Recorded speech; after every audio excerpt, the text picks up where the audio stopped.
Max, not to cause strife between two old buddies and legends of the sport, but recently Mr. Dutch said very quickly on the Kenny Omega MJF match we talked about in the last episode, Omega has great timing. I listened to Jim Cornette a few days later, and immediately he says that Kenny Omega has zero timing. How do two legends see something so vastly different? Well, he does have timing. What I'm trying to say is not rushing through things. He does their match, and he takes his time. So he may not meet Cornette standards. But again, back to my old saying, I'm not the arbiter of that. The fans are. So they respond to him. So he's doing something right. So, and I don't know how Jim can say he has no timing. Because I don't know. I wouldn't sit down with Jim, and he has his view, I have mine. So I think one of us is wrong and one of us is right, or one of us is half wrong, one of us is half right. Still, we're going to meet in the middle. For those who may not fully understand, like me, what timing is. Can you give us a description of what good timing is in a wrestler? Well, now you put me on the spot. Well, you start a match. To me, I always felt the people out.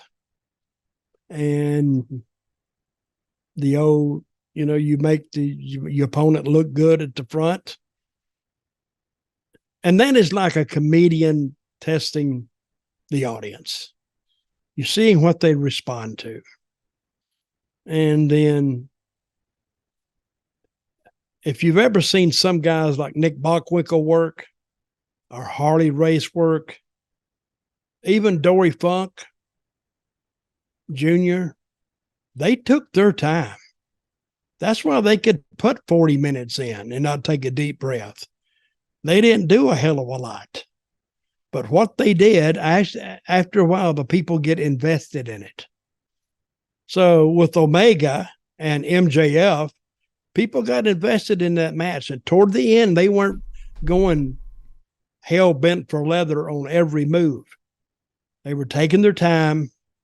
And when the finish came, I think it was like a small package or something, a simple finish. And it was 1, 2, 3. And the people popped, because they were ready for it. Timing is different with everybody. What I have against some of the timing in especially AEW, they go through 55 moves in the first 3 minutes. And then no match.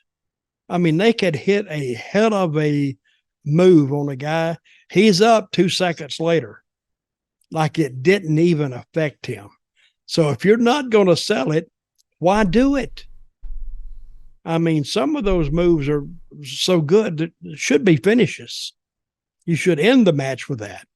But after you've done all that stuff up front, I mean, what's the purpose at the end? I think he has good timing for AEW. And he was working with MJF. MJF don't really. I think he's got pretty good timing too. But I do think Omega was leading the match. So all I can say is I think me and Jim, we just disagree on that one. What's the definition or difference of definition between pacing and timing? Are they two different things? It's the same. It's about the same thing. Yeah. We shall. But pacing, you can pace a match, keep yourself from blowing up. But timing really comes into effect at the end, because some things are timed just to happen right then, real quick, out of the blue, boom, it's over. I don't know. That doesn't explain it.